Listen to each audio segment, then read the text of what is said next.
Boondoggle collection update number 8. I'm filming them all at the same time. Today I'll be showing you 10 more stitches.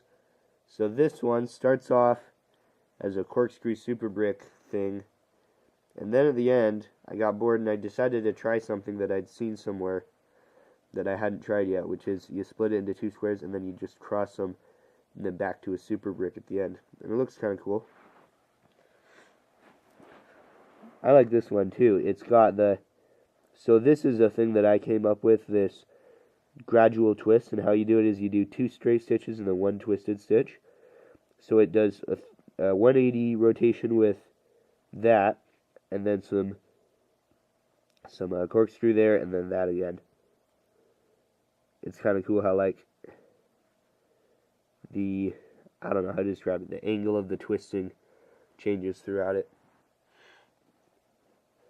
This is like a triple zip, actually. I'll show both of these at the same time. This is the normal zipper stitch, and then this is like a triple zipper stitch, which just has more strands. And I started it with a square stitch, and I think I finished it with a square stitch too. In the middle, if it's a triple zip. Now I just need to try a combo that has like normal Boondoggle. I really like comboing normal Boondoggle style stuff with the more braid style stitches.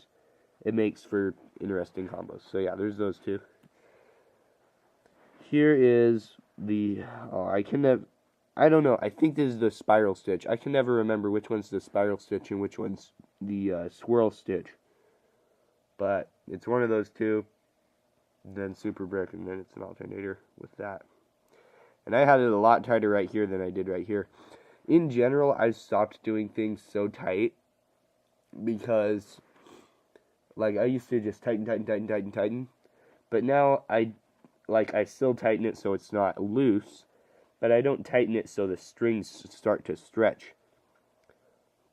Because that's where you start breaking strings, and trying to weave things in after they're broken is not fun. For a while I was breaking strings on almost every project I did, until I realized it didn't have to be that way.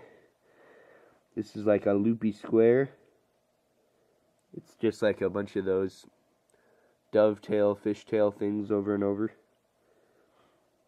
I could have made this a lot longer than I did. Well, I can't remember if I had the string or not, but if I would have known from the beginning, then I could have made this as... And I want to make like a treble clef, like a music treble clef sign with this sometime, because I've seen that done before with that technique. This is just a normal quad, first quad I made. Really loose starting stitch for some reason. And that was before I could do finishing stitches at all. This is a cool combo. This is the only one with glow-in-the-dark string I ever got. I was at a scout camp and they had some at the trading post. So I was like, this is cool. I wonder how it is to like work with, like if it's any harder than normal string. And it is a bit harder, but not that bad. It's kind of hard to see the colors here, but it's not, I didn't do the normal color scheme. I did, yeah, let's see if I can, I don't know. But when you've got, yeah, so you can see now. The colors, it's not like this one where it's a color, 2 rows of one color, then 2 rows of another color. It's 1 of one color, then 2 of one, and then 1 of one. So it's like running down the middle like that. And then when you twist it, when it's like that, like the colors twist one way, but the actual stitch twists the other way. I don't know if you can see that or know what I'm talking about at all, but it's a cool thing. And yeah, glow in the dark. Okay, which one? I'll show you this one first. This is supposed to be like a squid, but it has a lot of eyes around its head.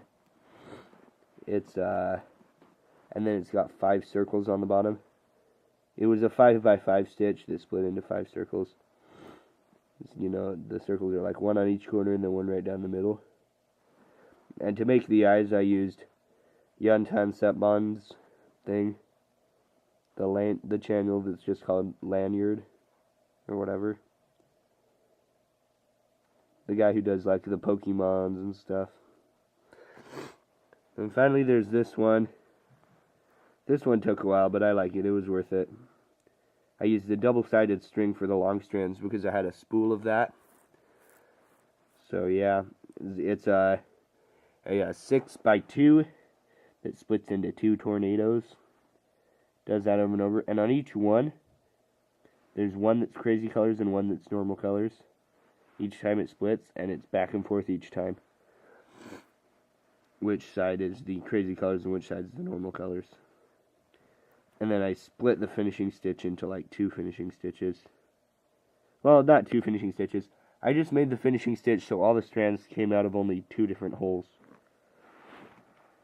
Thanks for watching. Hope you enjoyed. See you in the next video.